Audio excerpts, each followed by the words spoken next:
Selamat datang saudara-saudari.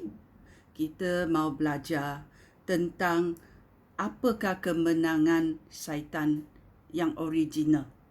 Ya. Kita tahu syaitan menang bila dia membawa godaan yang pertama kepada manusia yang pertama, iaitu Adam dan Hawa. Dan dia sekarang juga menggunakan taktik-taktik kemenangan ini ke atas manusia di dunia ini. Ya. Kita tahu bila kita baca dalam 1 Yohanes babak 2. Mari kita carinya.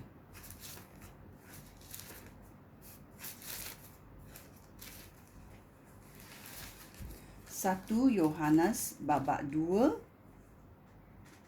ayat 16 dia berkata, segala sesuatu di dunia ini, iaitu yang diingini oleh keinginan hati orang berdosa dan yang dilihat lalu dikehendaki serta yang dibangga-banggakan, semuanya tidak berasal dari Bapa, tetapi berasal daripada dunia.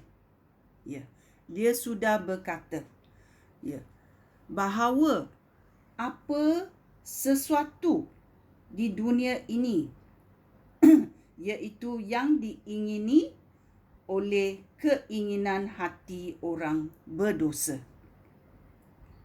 dan yang diingini dan dilihat lalu dikehendaki serta yang dibangga-banggakan, semuanya tidak berasal daripada Bapa, tetapi berasal daripada dunia.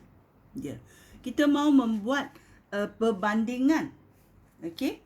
Perbandingan dalam Kejadian babak 3 ayat 6. Kejadian babak 3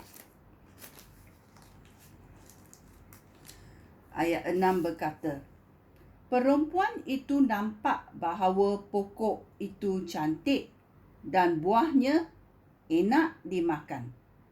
Dia berfikir betapa baiknya jika dia menjadi bijaksana. Oleh itu, dia memetik buah pokok itu dan memakannya. Dia juga memberikan buah pokok itu kepada suaminya dan suaminya pun makan buah itu. Ya. Kita membuat perbandingan melalui Perjanjian Lama dan Perjanjian Baru, iaitu dalam Kejadian babak 3 ayat 6. Kita telah tahu benda buah itu bagus untuk dimakan. Okey? Yang kedua, dia adalah terserap, menarik hati dan mata kita untuk mengingininya. Dan yang ketiga, dia berkata, syaitan berkata, ya, ini boleh kamu, selepas kamu makan, kamu akan menjadi bijaksana. Ya. Ini adalah 3 cara syaitan menggoda Adam dan Hawa, iaitu untuk makan, untuk mata memandang dan untuk mendapati kebijaksanaan. Ya. Dalam 1 Yohanes babak 2 ayat 16 juga melambangkan bahawa ini adalah godaan nafsu, godaan fizikal. Kerana kita tengok buah itu sangat baik untuk makan. Okey? Yang kedua, ia adalah cantik dilihat, iaitu adalah godaan keinginan mata kita. Ya.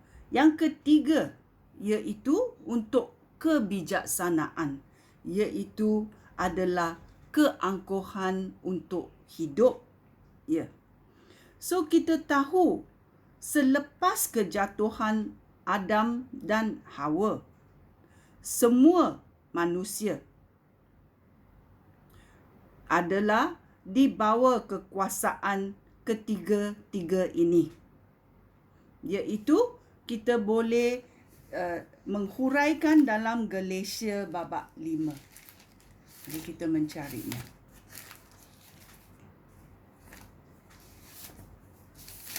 Galatia babak 5 ayat 19 sampai ke 21.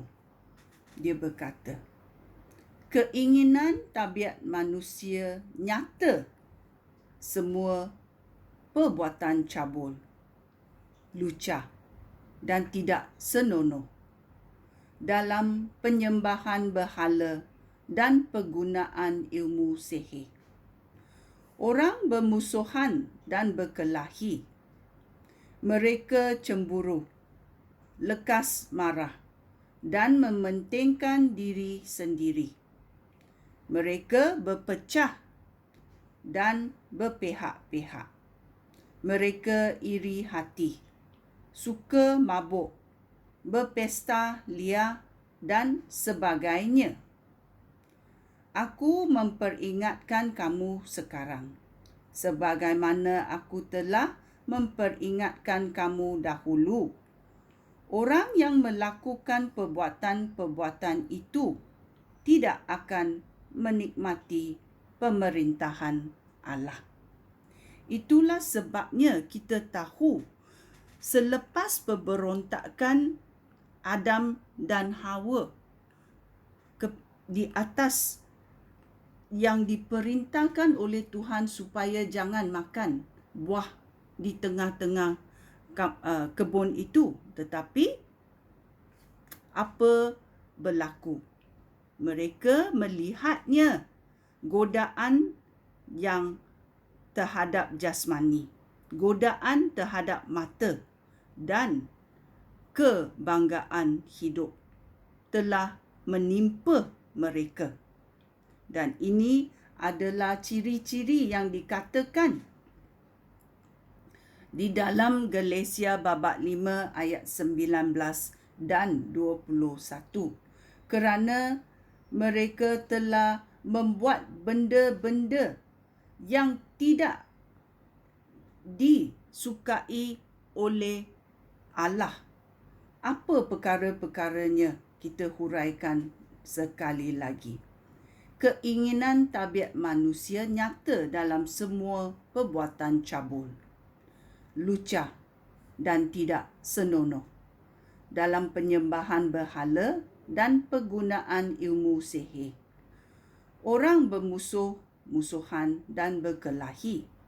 Mereka cemburu, mereka lekas marah, dan mereka mementingkan diri sendiri. Mereka berpecah dan berpihak-pihak. Mereka iri hati, suka mabuk, berpesta liar dan sebagainya. Aku memperingatkan kamu sekarang, sebagaimana yang aku telah memperingatkan kamu dahulu. Orang yang melakukan perbuatan-perbuatan itu tidak akan menikmati pemerintahan Allah. Ini ada amarannya. Ya, sungguh kuatnya. Kita bandingkan bahawa Kejadian babak 3 ayat 6 dan dengan 1 Yohanes babak 2 ayat 16. Ia adalah taktik-taktik yang syaitan melakukan dalam kejadian kejatuhan manusia pertama, iaitu Adam dan Hawa, dan sampai sekarang syaitan juga menggunakan serangan-serangan ini kerana manusia ni pandai mengalah. Kita bertaubatlah. Ya. Ini adalah original kemenangan syaitan terhadap manusia. Dan kita telah kalah kerana kita telah digoda dalam jasmani, duniawi, dan juga kita menjadi angkuh dan mahu jalan kita sendiri. Ini adalah kekalahan manusia. Sekian, terima kasih. Shalom.